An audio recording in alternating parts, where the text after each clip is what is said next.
a worldwide pop sensation and a hard-working single mom. She's a multicultural poster child who changes musical styles faster than you can say, "Whoa, Nelly!" Whoa. But the question is, how did this young Victoria native go from Earth Mother to promiscuous girl?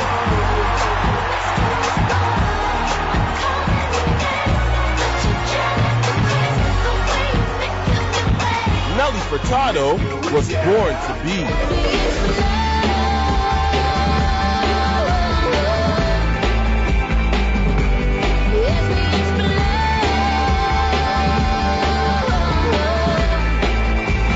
My mother always wanted me to be a lawyer, a doctor, an architect like my father. My dad insisted on medical school. I was always expected to be a part of the family business. A bank manager. But I was born to be.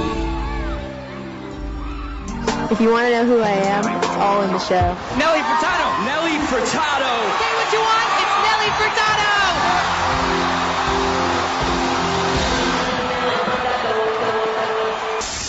Chapter 1 in Nelly Furtado's musical fairy tale began in peaceful Victoria, British Columbia. I owe so much to Victoria. Victoria is where I was born and raised. Victoria was where I dreamed, you know? It was where I would sit and dream and play and imagine and create.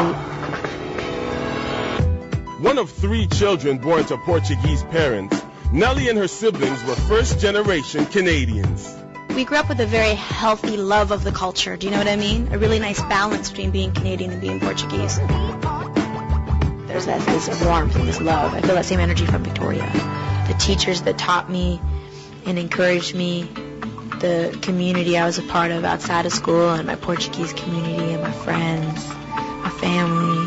I'm the proletariat. You can't get any more grounded than that. The Furtados were a tight-knit family with a strong work ethic. I'm grateful for the way I grew up with all my diverse friends who are from all different cultures. That made me who I am today, and it's what I live and breathe. Life in the Furtado household was lively, bustling, and musical.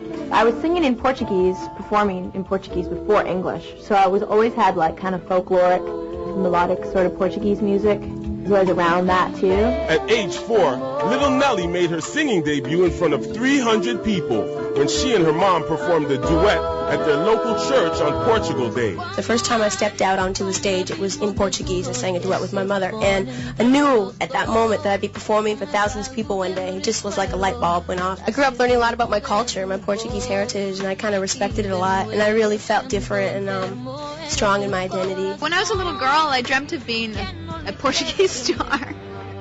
When it came to music, Nelly was a natural. While most kids played with dolls and watched TV, this introverted young girl opted for ukulele and trombone lessons. By the age of 12, she was writing her own songs. When you have sort of a family life and you have that groundedness, music comes so much easier, and being creative is like a release, and it's wonderful. I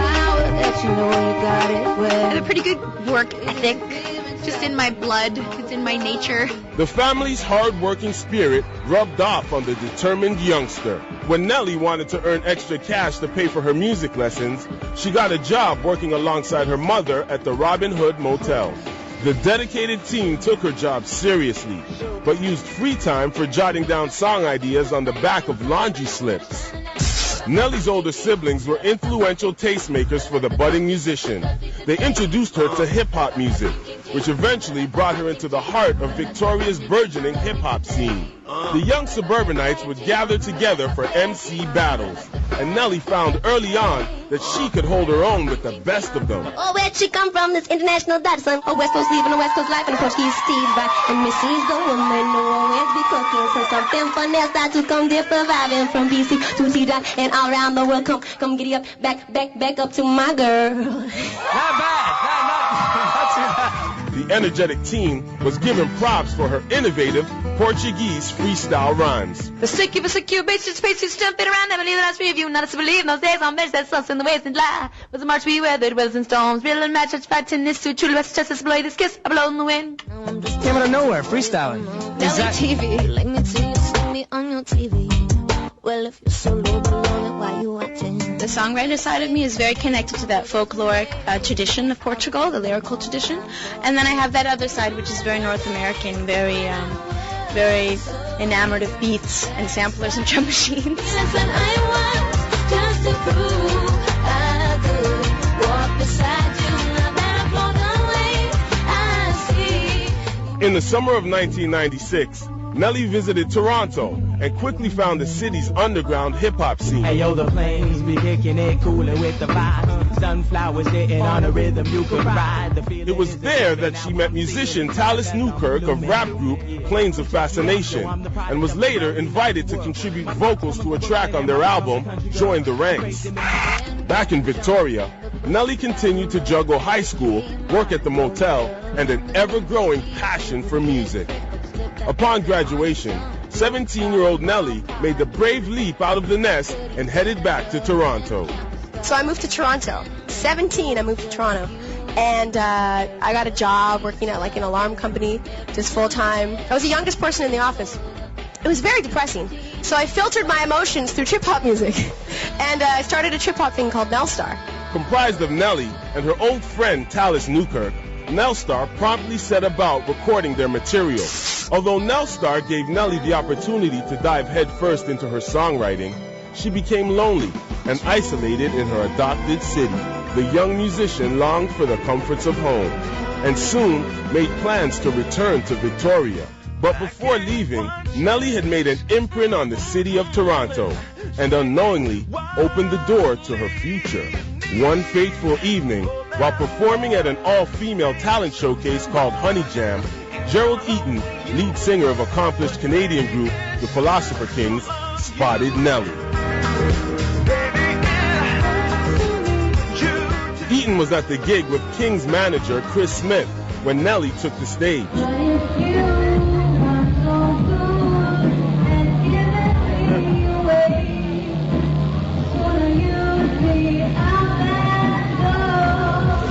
Impressed with her performance, they approached her with a proposal for representation and the opportunity to write with Eaton's production team, Track and Field. Who's track and who's field here? I'm Field. You're Field. He's track. We met Nelly. We saw her performing in Toronto, and we're like, would you like to make some songs with us? You meet the right people and you just kind of click. You know, you got to go for it then. Nelly accepted the offer to collaborate on songs, but refused representation.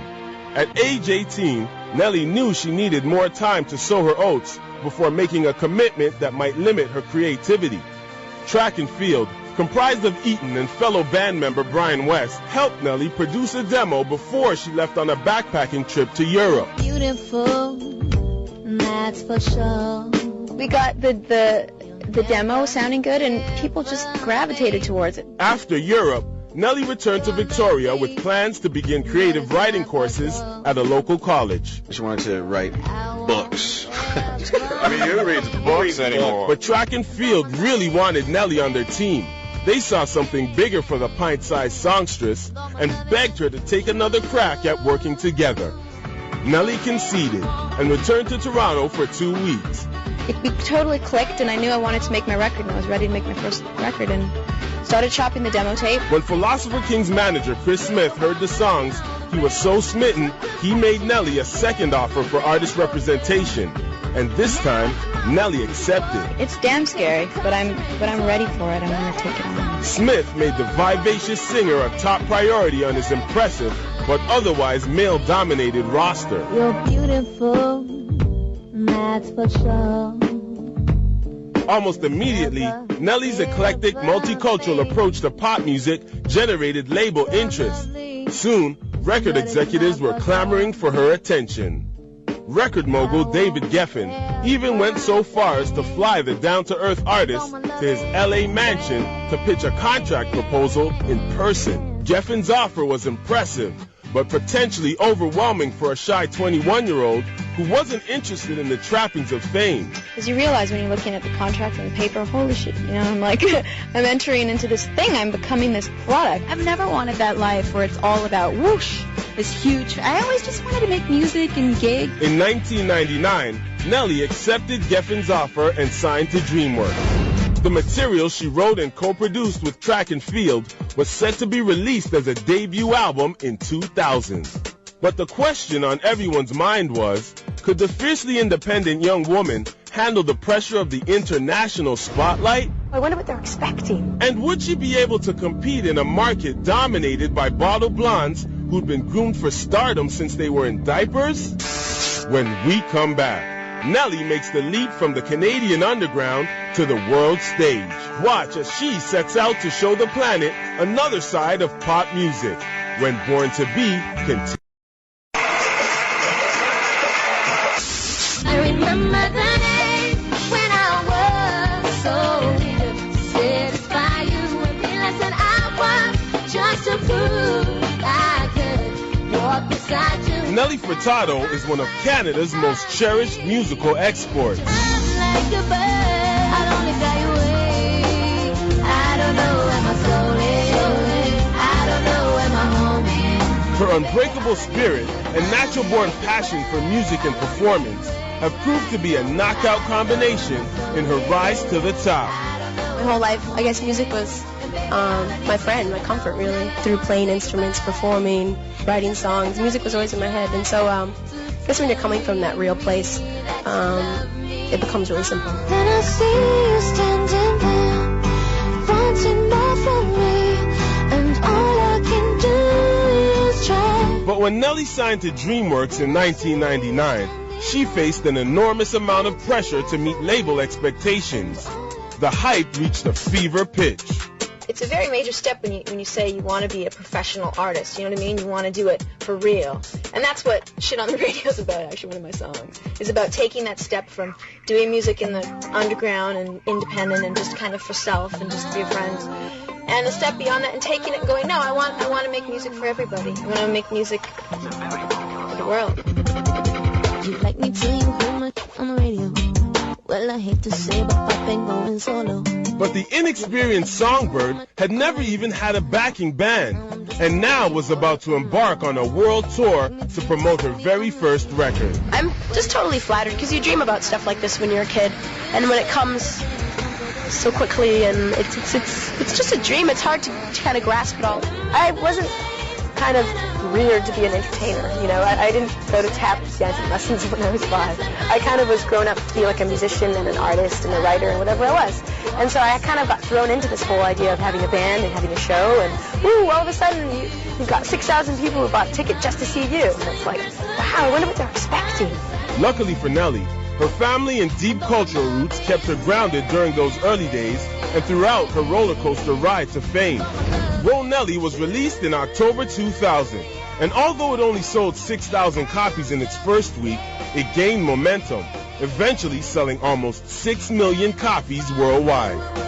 With the release of the first single, the unshakable and infectious I'm Like a Bird, Nelly had a breakaway hit. I'm like a bird, like a bird. I don't know where my soul is. I don't know where my home is. Critics and fans alike responded to Nelly's earthy, eclectic, and intelligent brand of pop. Because the CD is original, because the CD is different and fresh, it's sort of like pop for new millennium. The Canadian cutie had the best of both worlds. She maintained her integrity while giving the Tinseltown Pop-Tarts a run for their money.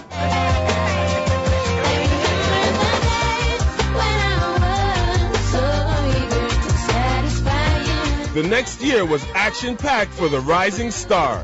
She supported megagroups U2, Moby, and The Roots during her Burn in the Spotlight tour, collaborated with hip-hop heroes Missy Elliott and Timbaland, and released 2 more chart-topping singles, Turn Out the Lights and On the Radio.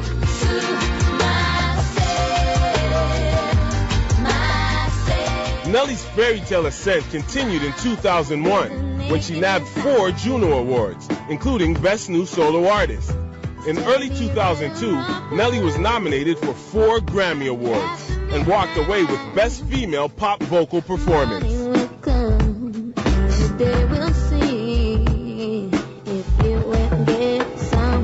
Not bad for a Portuguese-Canadian gal who spent her adolescence wondering why no one on TV looked like her.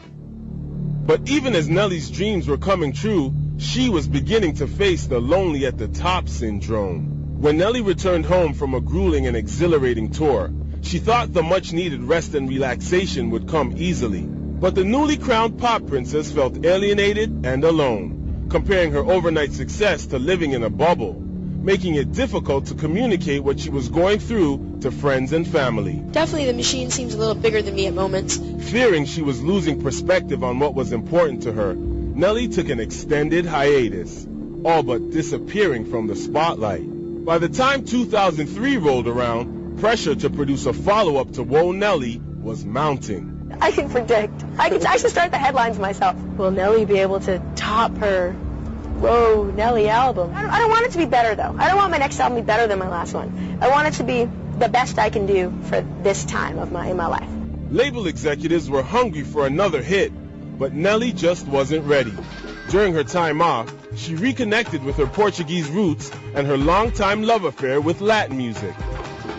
Trapped inside Nelly's body was a true artist longing to develop her craft. She feared becoming a parody of herself for the sake of record sales. Nelly wanted to do things on her own terms, and the more the label pushed, the more she resisted. Finally, surprising news. Nelly discovered she was pregnant with Canadian turntablist Lil Jazz's baby. Could be like reality TV style and bare all, or you could be quite secretive, and nobody really knew you were pregnant, and then all of a sudden there's a baby. I'm very private about those things. I'm very, this is sacred, that word, and it is a sacred thing, you know? It's like, I thought I'd give her 9 months of privacy because, you know, once people would, you know, find out about her anyway, and so I thought, you know, her first 9 months would be, you know, her own. It's just a private thing. Mm-hmm. And I always wanted that, you know, just like my own little life. The pregnancy solidified Nelly's instincts to give up show business and focus on a more peaceful family life. When we come back, Nelly makes a plan to bow out of the race, but gets by with a little help from her friends. Watch as Nelly makes the graceful transition into womanhood and matures as an artist. When Born to Be continues.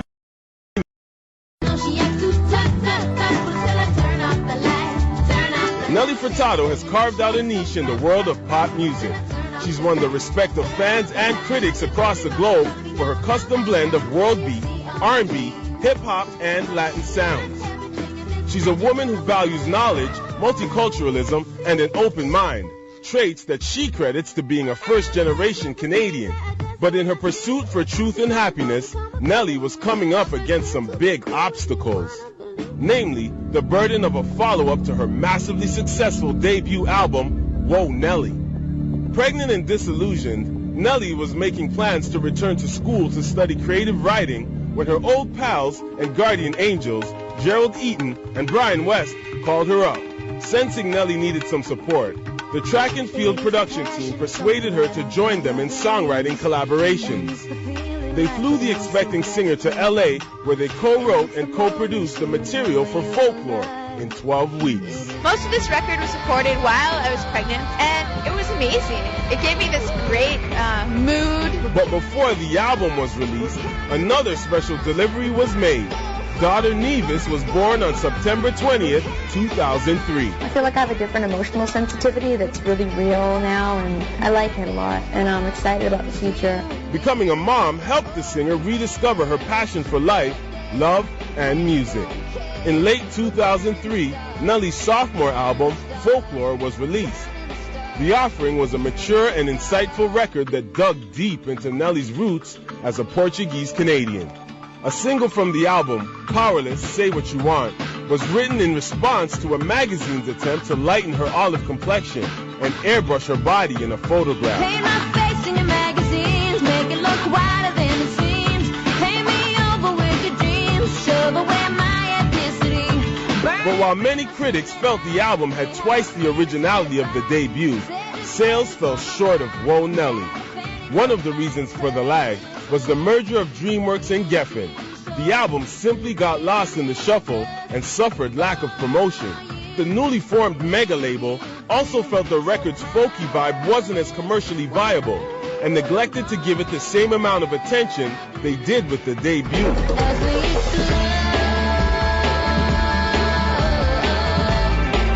However, Folklore was a personal triumph for Nelly, showing the world her depth and staying power as a musician. Then I see you standing there, wanting more from me, and all I can do is try. In 2005, Nelly and Lil Jazz went their separate ways, remaining close friends and active co-parents. Am I throwing you off? Nope.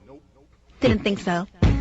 How you doing, young lady? The feeling that you're giving really drives me crazy. When Nelly was deciding on the direction for her new album, she headed off to sizzling Miami to learn a thing or two from the locals. The restless entertainer fully embraced her hip-hop and Latin roots, working with longtime hero and mega producer Timbaland to get a sound that Nelly fans have never heard before. It's a sexier album, but I'm 27 years old. I'm a woman. I can work it.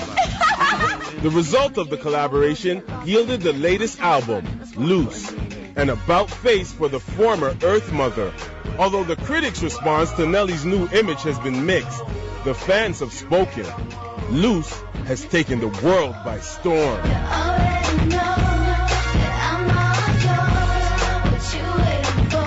Hit single, Promiscuous Girl, featuring Timbaland, has become the undisputed song of the summer, and the album has gone to #1 in 4 countries, a personal best for Nelly. The first album I was going, this is who I am. This is who I am. Can you hear me? This is who I am. And the second album I'm going, wait, who am I? Where do I come from? That's why I was exploring the folk and my Portuguese roots and everything. And then once I worked past that, I got to this place, like on Loose, where I'm feeling comfortable in my own skin, I'm feeling comfortable as a woman, I'm feeling more sensual, I'm feeling more happy about life. And so I'm just expressing that on the record. You just hear it. I just feel like I'm there for the party. I'm there to hang out and make good music. So, I love all three, but as an artist, you have to keep growing. You have to keep challenging yourself and pushing yourself and going, where could I go next? You manifest your own destiny, definitely. That's why it's important to do. I think you really, when you believe it, it really actualizes. Believe it, though. Not hope for it, not dream for it. Believe it and see it. Promiscuous boy, I'm calling your name, but you're driving me crazy the way you're making me wait. I love what I do. I really love the creative side of it. The writing, the production, the producing, studio work, rehearsing, touring is more than I could have imagined. It brings me more like joy than I could ever have imagined. You know what the worst part is? I'll tell you what it is. You can't really complain about your life. So that's a problem in itself that I can't even vent. But the single mom from Victoria, BC is used to a juggling act. After all, Nelly Furtado was born to be.